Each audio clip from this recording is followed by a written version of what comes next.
오늘 말씀의 제목은 하나님께 가까이 하는 법, 두 번째로 성령을 사모하라 라는 제목을 가지고 같이 함께 하나님의 말씀을 나누도록 하겠습니다. 하나님께 가까이 하는 법, 우리가 하나님께 가까이 하는 것이 내게 복이다 라고 우리가 2024년 표어를 정했습니다. 우리가 그 누구보다도 하나님을 가까이 하는 인생이 되어야 될 줄 믿습니다. 그렇다고 하면 우리가 하나님께 가까이 나아가야 되는데, 하나님께 가까이 나아가기 위해서 첫 번째 무엇하라고 얘기했죠? 하나님을 두려워하라라고 말씀을 드렸습니다. 단순히 감정적으로 무서워하라는 얘기가 아니라 하나님의 그 진노의 심판이 있다는 것을 깨달을 때 그 하나님을 두려워하게 되는 것이죠. 그것을 뭘로 표현하느냐? 경외라고 표현을 하고 있습니다. 하나님을 공경하고 하나님을 두려워할 때 우리가 죄를 멀리하고 은밀한 죄를 짓지를 않아요. 많은 사람들은 사람이 없으면 은밀한 죄를 쉽게 짓지만, 살아계신 하나님이 나와 함께 계시고 코람데오의 신앙을 갖고 있고 하나님을 두려워하는 사람은요 쉽게 죄를 짓지 못합니다. 왜요? 그게 탄로랄까요? 여러분, 아버지가 무서우면요 쉽게 죄를 짓지 못해요. 왜요? 언젠가 그게 걸리면 아버지한테 나는 죽는 인생이다 라고 생각이 들기 때문에요, 그 두려움이 때로는 내 인생을 지켜주기도 합니다. 그래서 우리는 하나님을 두려워해야 될 줄 믿습니다. 또한 하나님을 왜 두려워해야 되느냐? 하나님을 두려워하면 하나님의 기쁨을 늘 항상 찾는 거예요. 우리는 나의 기쁨이 아니라 하나님의 기쁨을 찾는 자가 되어야 됩니다. 그래서 첫 번째로 하나님께 가까이 하는 법, 하나님을 뭐 하라고요? 두려워하라. 하나님을 경외하라입니다. 자, 두 번째로 하나님께 가까이 하는 법, 성령을 뭐 하라고요? 사모하라라는 것입니다. 어떤 사람이 거리에서 호두과자를 사 먹었는데, 딱 하나를 베어 먹었는데 호두과자에 호두는 안 들어있고 판만 들어있는 거예요. 그래서 그 파는 주인에게 가서 따져 묻습니다. 아저씨, 왜 호두과자에 호두가 안 들어있습니까? 그리스도인들은 따져도 공손하게 따셔야 돼요. 아저씨! 이렇게 하면 안 돼요. 그렇죠? 아저씨, 왜 호두과자에 호두가 안 들어있어요? 파는 아저씨 하는 말, 그럼 붕어빵에는 붕어가 들어있는 거 봤어? 이런 말. 이 말을 들은 사람은 아무 말도 못하고 집에 갔다고 합니다. 그렇습니다. 붕어빵에는 붕어가 들어있지 않아도 붕어빵이라고 부릅니다. 국화빵에 국화가 들어있지 않아도 국화빵이라고 불려집니다.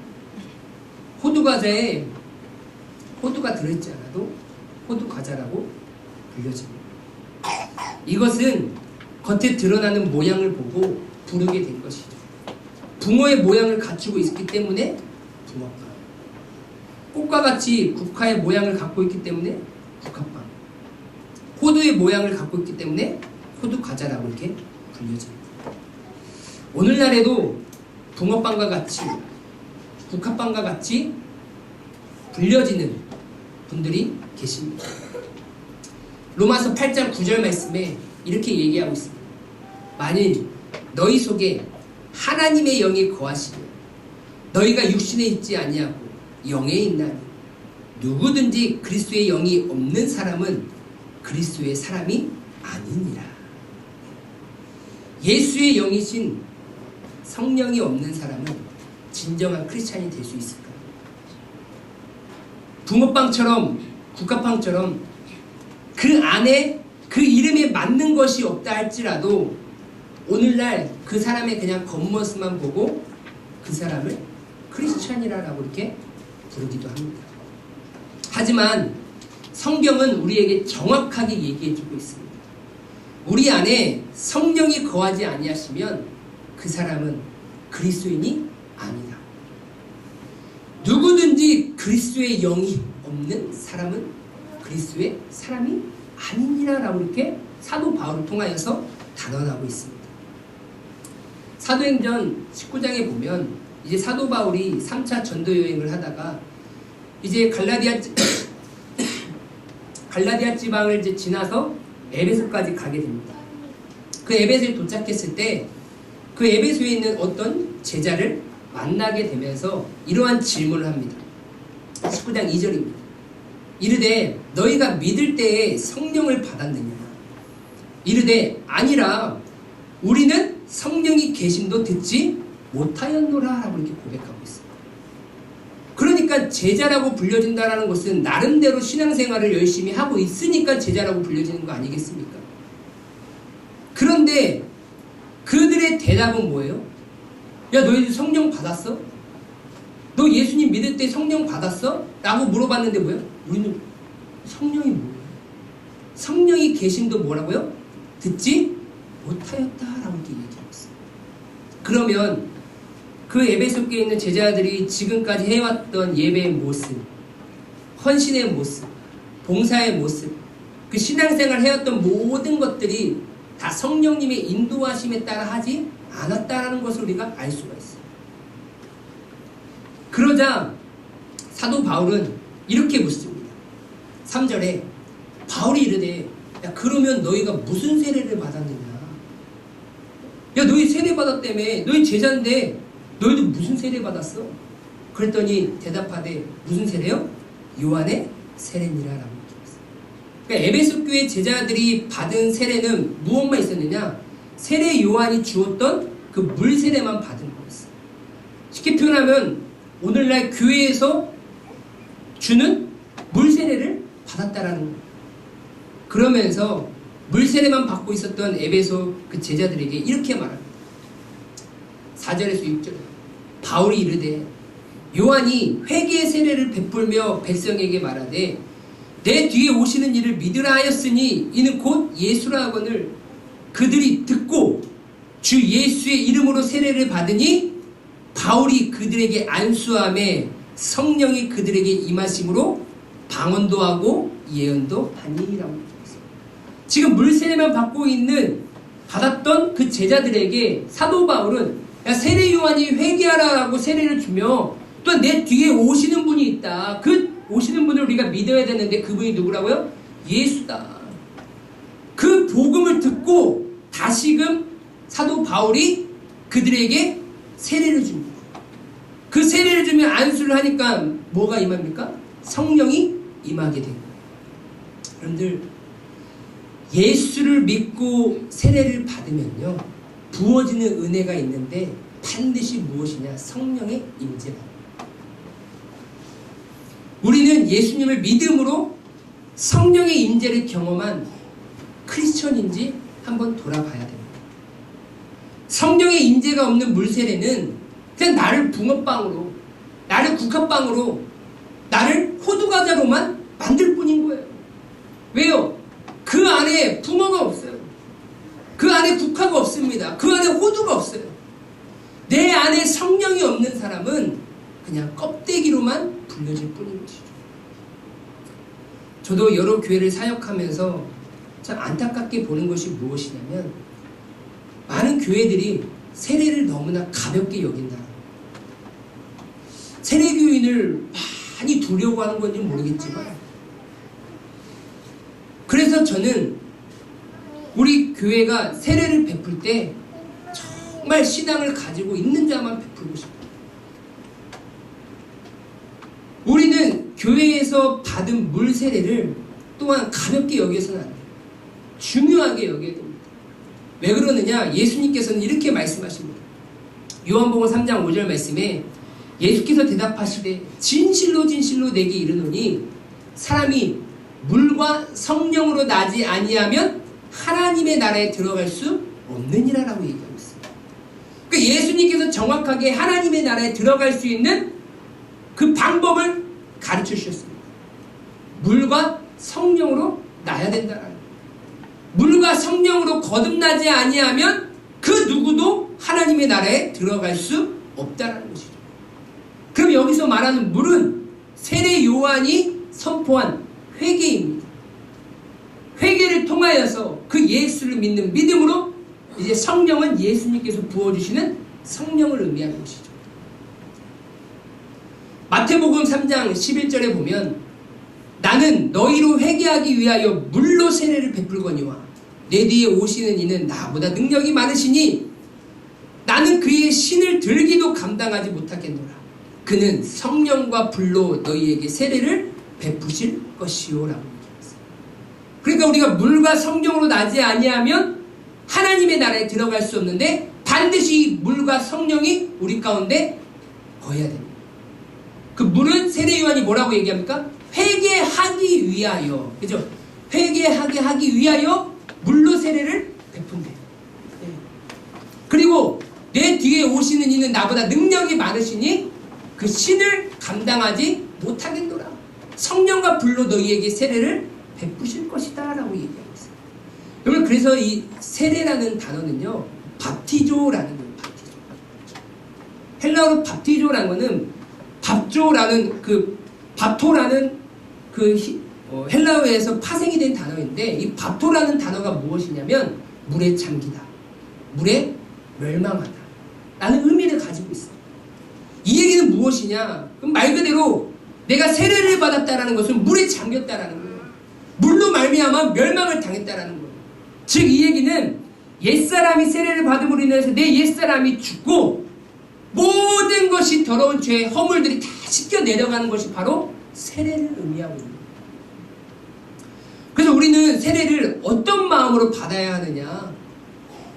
예수님의 보혈로 인해 나의 더러운 죄가 다 씻겨져서 다시 새롭게 거듭난 의인이 됨을 내가 믿으며 확신하며 세례를 받아야 돼요. 하지만 제가 여러 부교육자를 사역을 하면서 교육부서도 보고 또한 이제 교회에 얼마 나오지 않으신 분들도 이제 딱 세례를 받는 그런 부분들을 많이 봅니다. 그리고 교육도 시키고 또한 우리 학생들을 많이 봤어요. 그러면 이제 때로는 목사님과 장로님들이 와서 문답을 하잖아요. 그러면 누구누구 학생은 예수님을 나의 구주로 믿니? 물어보면 대답을 안 해요. 그럼 한번 사도신경을 한번 외워봐라, 주기도문을 한번 외워봐라, 십계명을 한번 외워봐라 라고 하면 몰라요. 어떤 학생은 지금 내가 왜 이 자리에 앉아있는지 그 의미조차도 모르고 앉아있는 학생이 있어요. 그런데 왜 세례를 받니? 라고 물어보면 엄마가 받으래요. 엄마가 받으라고 해서 세례를 받는 거예요. 그리고 다 교육은 받았지만 그 세례 받을 당일 주일날 나오지 않는 학생도 있어요. 그 전화를 합니다. 야, 너 왜 안 나와? 하는 말이 뭐예요? 다음에 받을게요. 한국교회 세례를 받는 많은 사람들이 있지만 정말로 마음의 준비가 전혀 되고 있지 않은 학생들이 거의 대부분입니다. 내가 왜 세례를 받는지, 이 세례가 어떤 의미가 있는지, 이 세례를 통하여서 나의 인생이 어떻게 달라지는지 전혀 고민도 하지 않습니다. 생각조차 하지도 않습니다. 그냥 받으라니까 받은 거고, 교회 다녀야 되니까 받는 거고, 그렇게 마음 없이 물세례만 받은 학생들 지금 다 어디가 있습니다. 하나님을 더욱더 가까이 하며 교회에 나와 하나님께 영광 돌리며 살아가고 있습니까? 아니면 하나님을 멀리하며 세상에 빠져 살아가고 있습니까? 예수님을 믿는 믿음으로 성령을 받지 못한 사람은요, 하나님과 가까이 할 수가 없습니다. 알곡처럼 내실이 튼튼하지 않은 쭉정이는요, 바람만 불면 날아가게 되어 있어요. 시험의 바람, 취업의 바람, 질병의 바람, 고난의 바람, 세상 쾌락의 바람이 불면요, 내 안에 내실로 꽉 차져 있지 아니하는 알곡이 아닌 쭉정이들은요, 그냥 날아가요.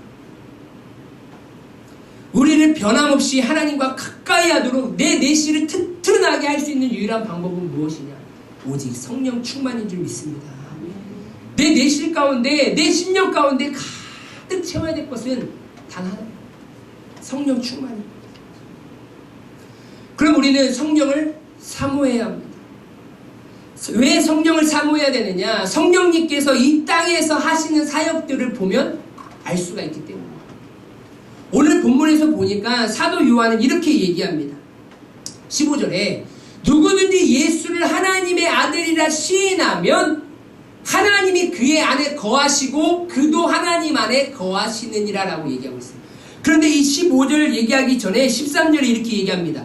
그의 성령을 우리에게 주심으로 우리가 그 안에 거하고 그가 우리 안에 거하시는 줄을 아느니라 라고 얘기하고 있어요. 그러니까 성령을 통하여서 하나님이 내 안에, 내가 하나님 안에 거하는 것을 알게 되는 거예요. 사도 요한은요, 우리가 하나님과의 어떤 거리적인 개념을 뛰어넘어 내 속에 거하시는 하나님을 우리에게 가르쳐주고 있어요. 그러니까 이 안에 하나님이 있다, 내 안에 하나님이 있다라는 것을 우리는 날마다 인식하고 있어야 되는 것이죠. 어떻게 할 때 예수를 하나님의 아들로 시인할 수 있느냐? 바로 성령님이 우리와 함께 하실 때 가능하다. 성령님이 우리와 함께 하지 아니하시면 우리는 하나님을, 예수님을 나의 구주로 고백할 수가 없습니다. 그런데 하나님께서 이렇게 갑작스럽게 이런 관계를 원하시느냐? 아니에요. 하나님은 이스라엘 백성들을 출애굽하시기 전부터 계속해서 뭐라고 말씀하시냐? 나는 너의 하나님이 되고 너는 나의 백성이 되리라 라고 이렇게 고백하고 있어요. 이것처럼 하나님은 늘 항상 나와 거리적인 개념을 넘어서서 내 안에 역사하신 하나님, 또한 하나님 안에 거하는 나의 삶이 되기를 간절히 원하셨던 것이죠.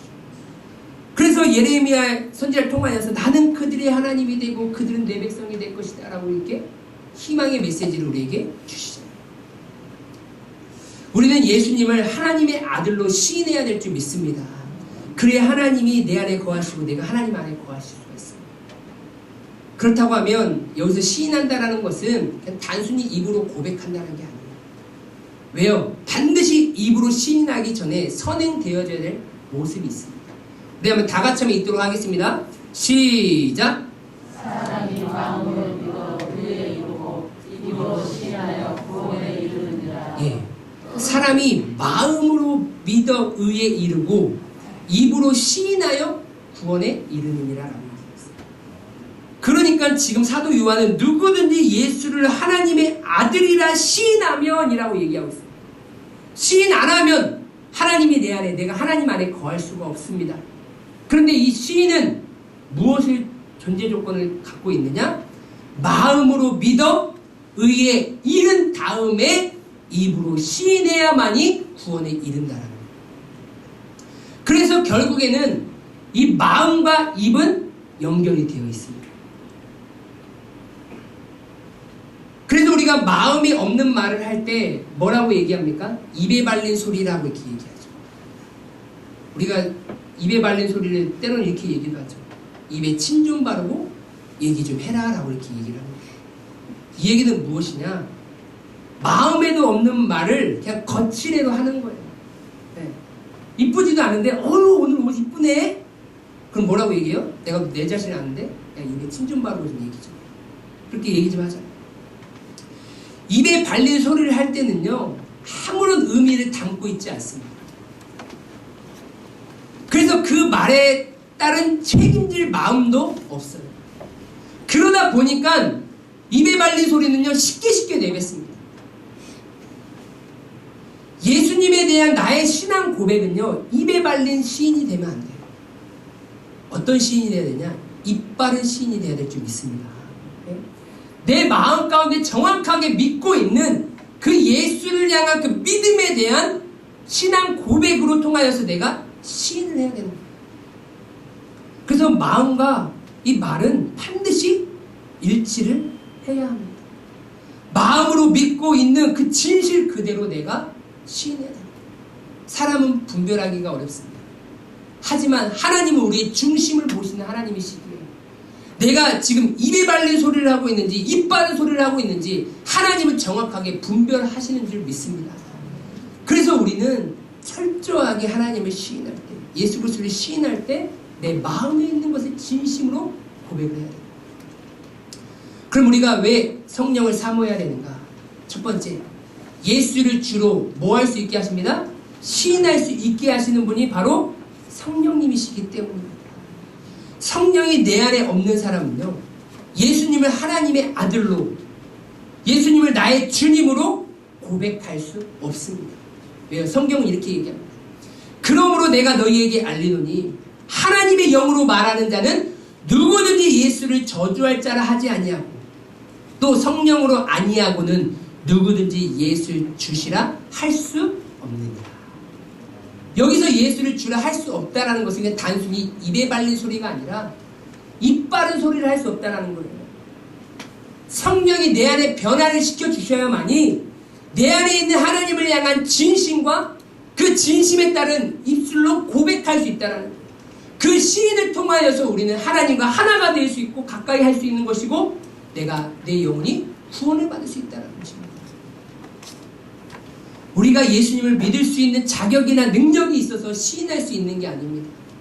내가 예수님을 믿고 싶은 마음이 크다고 해서 예수님을 나의 하나님이라고 나의 주라고 시인할 수 있는 것이 아닙니다.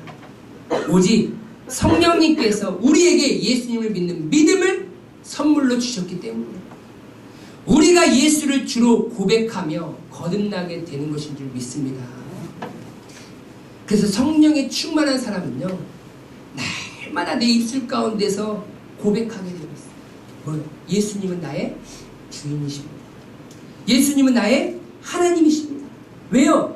성령이 그렇게 고백하게끔 나를 인도하기 때문입니다. 또한 두 번째로 우리가 성령을 사모해야 되는 이유가 무엇입니까? 그럼 다 같이 한번 읽도록 하겠습니다. 시작. 하나님을 아빠, 아버지라 부를 수 있다라는 예. 성령님이 내 안에 충만해야 그 하나님을 아빠, 아버지라 부를 수 있는 은혜가 주어집니다. 갈라디아서 4장 6절 7절 말씀에 보니까 너희가 아들임으로 하나님이 그 아들의 영을 우리 마음 가운데 보내사 아빠, 아버지라 부르게 하셨느니라. 그러므로 내가 이후로 종이 아니요 아들이니 아들이면 하나님으로 말미암아 유업을 받을 자니라 라고 이렇게 얘기합니다. 우리가 하나님을 아빠, 아버지라 부를 수 있는 그 은혜는 누구를 통하여서만 주어집니다. 바로 성령님을 통해서만 가능하다. 우리는 하나님을 주인으로 어찌 보면 주종관계였지만 이제 주종관계도 많이 가까워진 것이죠. 왜 그렇습니까? 남남이 아니잖아요. 그렇지만 더 하나님과 가까워지게 하는 분이 누구예요? 성령님. 하나님을 뭐라 부를 수 있도록요? 아버지라 부를 수 있도록. 그래서 아들로서 하나님의 유업을 받는 존재로 우리를 여겨주시는 분이 바로 성령님이시다. 그래서 우리는 날마다 성령의 충만함을 사모하며 하나님을 아빠, 아버지라 고백하며 나의 힘듦과 어려움 또 하나님의 뜻과 계획을 하나님 앞에 구하는 그런 심령이 되어야 되는 것이죠. 또한 세 번째로 우리가 성령을 사모해야 하는 이유가 무엇입니까? 이유는 우리 한번 다 같이 읽겠습니다. 시작! 마음의 변화를 일으킵니다. 예. 성령님은요 우리의 마음을 변화시켜 주시는 분이십니다. 에스겔서 36장 26절에 이렇게 얘기하고 있습니다. 또 새 영을 너희 속에 두고 새 마음을 너희에게 주되 너희 육신에서 굳은 마음을 제거하고 부드러운 마음을 줄 것이며 라고 이렇게 얘기하고 있어요. 애굽 바로왕을 보면 하나님께서 그의 마음을 어떻게 하셨죠? 딱딱하게 굳어버리도록 완악하게 만드셨어요. 그러니까 아무리 모세를 통하여서 하나님의 말씀을 선포한들 그 바로의 마음 가운데는 하나님의 말씀이 심겨지지가 않습니다. 완악하게 굳어버린 우리의 마음을 부드럽게 변화시켜주는 분은 오직 성령님밖에 없습니다. 여러분, 굳어버린 딱딱한 땅에는 그 어떠한 씨앗을 심을 수가 없어요. 길가와 같은 그런 마음을 가진 곳에 아무리 농부가 씨를 뿌린들 그 마음밭에 그 씨를 열매 맺도록 할 수가 없다는 거예요. 다 새들이 와가지고 그 씨를 다 뺏어가죠.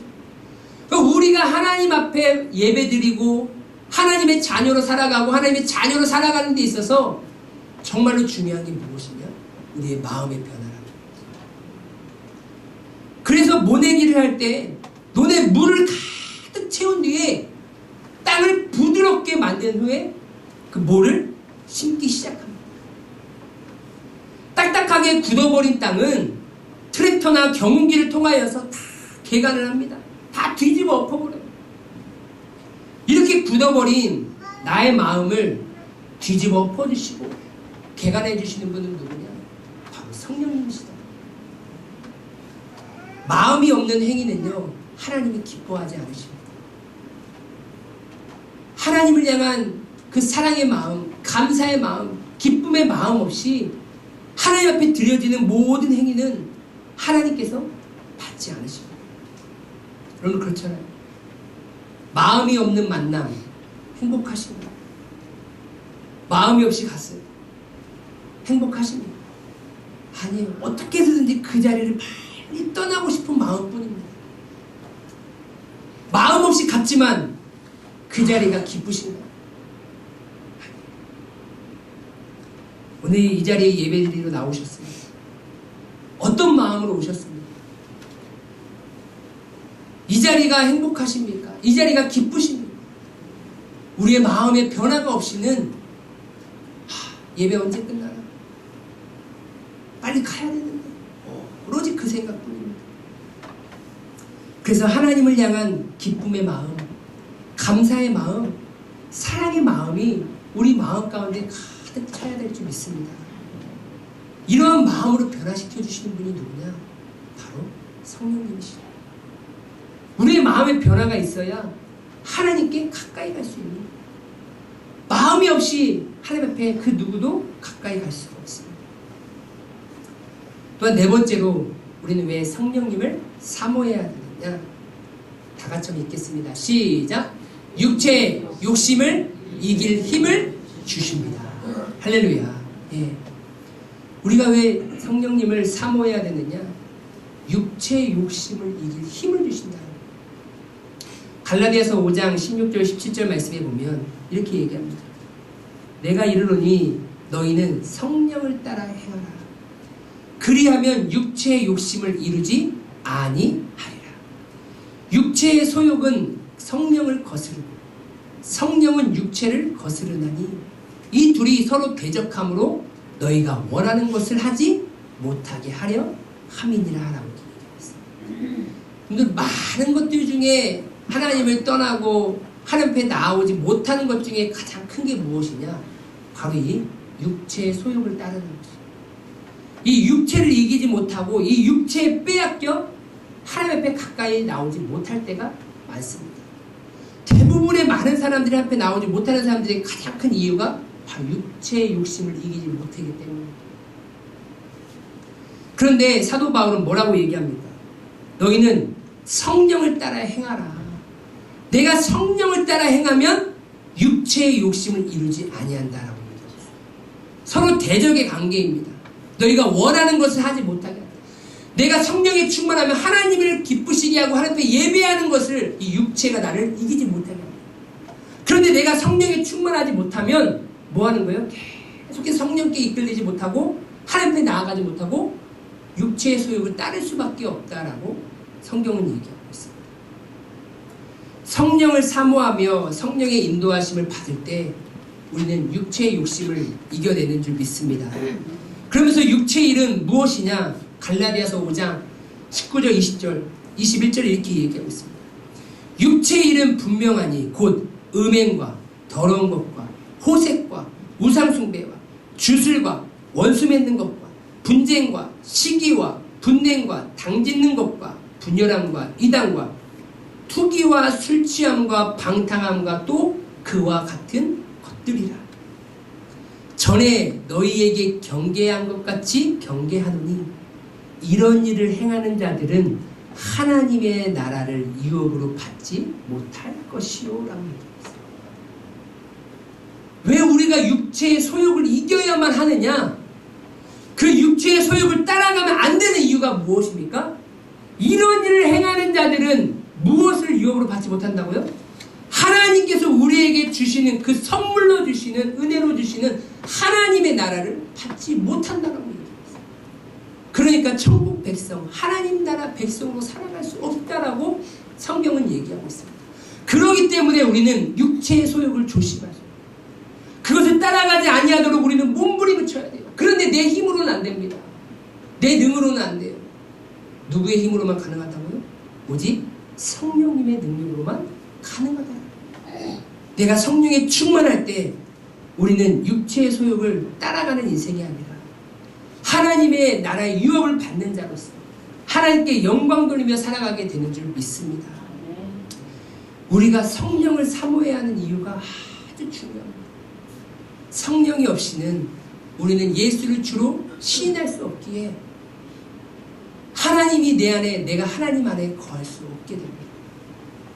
그리고 나는 하나님을 아빠, 아버지라 고백할 수 없어요. 그리고 또한 내 마음이 여전히 굳어버려서 하나님의 말씀이 들려지지가 않고 하나님의 마음도 품을 수가 없고 하나님의 생각과 하나님의 계획대로 살아갈 수 없습니다.